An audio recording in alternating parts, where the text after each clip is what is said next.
"I've let America down," he moaned. "I'm no hero.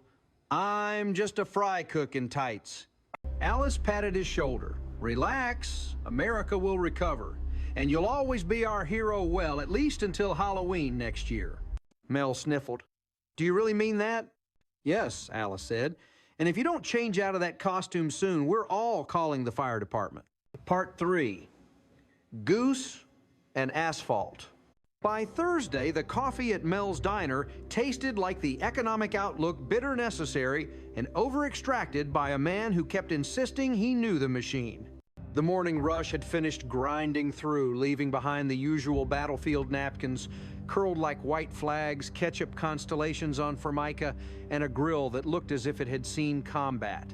Lou from the bakery rolled in with an armload of bread and a face like yesterday's news. "Meters," he grunted, dropping the crates.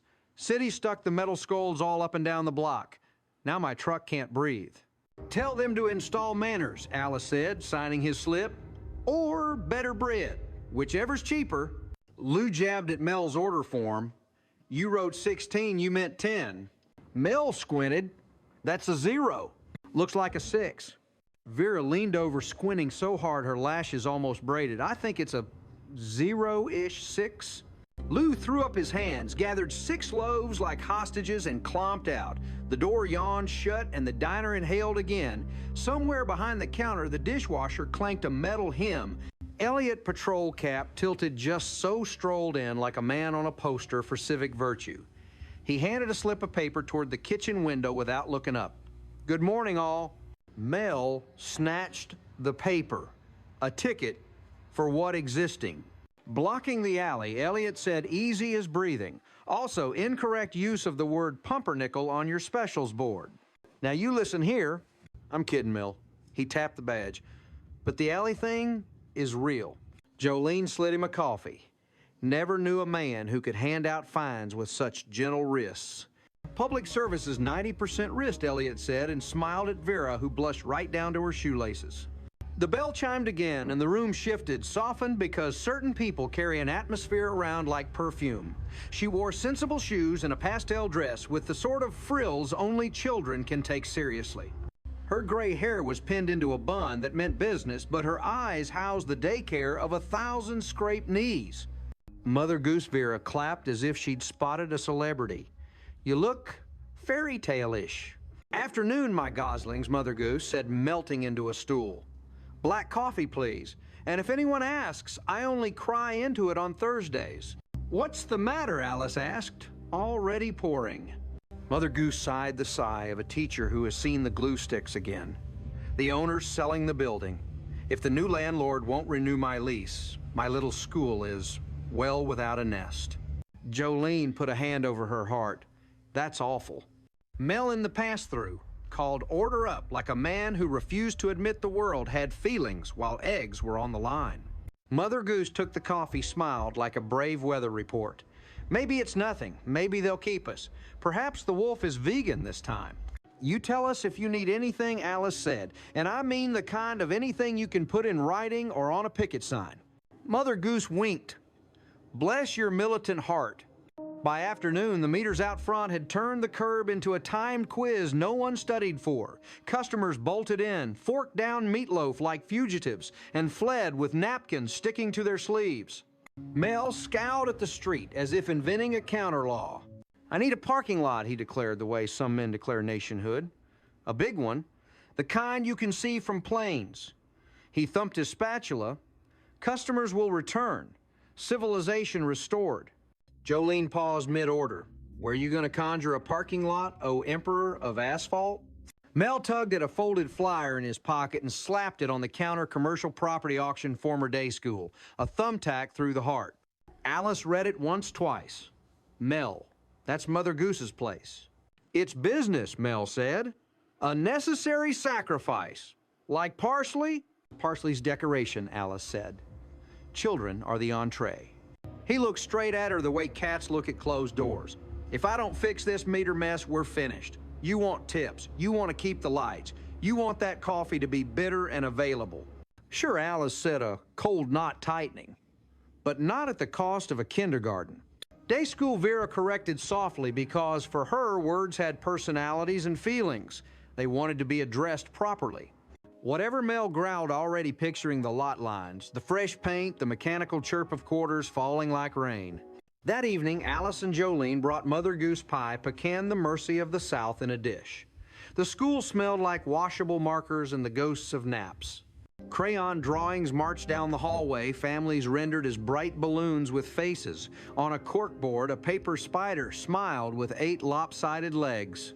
This is where they learned to be people, Mother Goose said, setting out plates. You can't pour asphalt over that and call it progress. Alice glanced around the little classroom tiny chairs, like commas around kid-sized tables. A bookshelf with picture books softened by 1,000 hands. A basket of plastic fruit durable enough to survive a toddler coup. The thought of a bulldozer's rude mouth in here made her jaw clench. We'll change his mind, she said. Jolene nodded, ever the architect of audacity. We'll bring the cavalry. Mother Goose brightened. Will there be horses? Something better, Alice said, looking at the cut paper suns taped to the windows. There'll be children. The next morning, Mel unlocked the diner to find it occupied by the kind of army known to ruin campaigns with stickers and snack time. 12 children in bright coats, perched on stools, legs swinging, faces solemn. Mother Goose stood behind them like an attorney for the adorable. Alice and Jolene flanked her. Vera held a tray of milk cups and looked like she was administering anesthesia. What is this, Mel? Said the 2 words, sprayed with black coffee breath. A hearing, Mother Goose said. Regarding the demolition of our school, we don't do hearings, Mel said. We do breakfast. The smallest boy slipped off his stool and padded forward until he stood at Mel's feet, all conviction and Velcro. Mister, he said, voice tiny but carrying, please don't break our school. Another kid raised her hand. If you do, I will be sad in the largest way. Mel grappled for his shield sarcasm. Life is sad in large and small ways. You'll live. Mother Goose cleared her throat. We prepared a song. No songs, Mel said. 12 chests inflated. Please, Mel, they began lilting and earnest. Please, Mel, oh, please don't level our school. They clapped shyly on the offbeats. Jolene sniffled. Vera wept, as if she'd just watched a funeral for Santa Claus. Mel pointed at the door with the inexorability of gravity. Out. Gasps all around. Milk teetered. Alice leaned in low. This is the part where you decide what kind of man you are. I'm the kind who keeps his business alive, he said, not meeting her eyes. That's my job. Yours is to wait tables. Everybody does their job, the world doesn't fall apart. Except the part where the world for those kids does, Alice said. The door swung shut behind the procession, which left a draft that smelled like finger paint and heartbreak. Jolene rounded on him. You, sir, are an unseasoned meatloaf. Bag it, Mel said, but for the first time, his voice wobbled. Demolition Day dawned with a desert sun sharp enough to cut. Bob and Dale Demo Pros arrived in a truck that looked like it had chewed buildings since the Eisenhower administration. They stood in the street studying a work order and arguing about whether the last digit in the address was a 0 or a 6. Inside the diner, Mother Goose arrived in full regalia bonnet calico and a smile so brave it squeaked. The lunch crowd turned to watch as she walked to the counter, a procession of children in tow, like a parade only some people could see. Alice put both hands on the formica as if steadying a ship. Mel, she said, one last chance. Mel wiped his palms on his apron. I signed the contract. Contracts are paper, Mother Goose said. Children are breath. Poetry doesn't fix payroll, Mel said, and reached for the phone. Let's just make sure they're headed to the right place.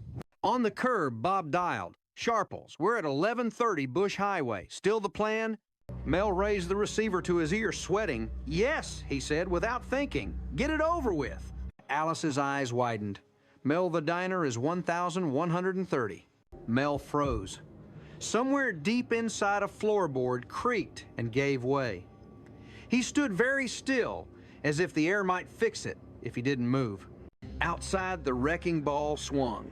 The first bite took a polite chunk out of the facade like a hungry god trying to behave at a party.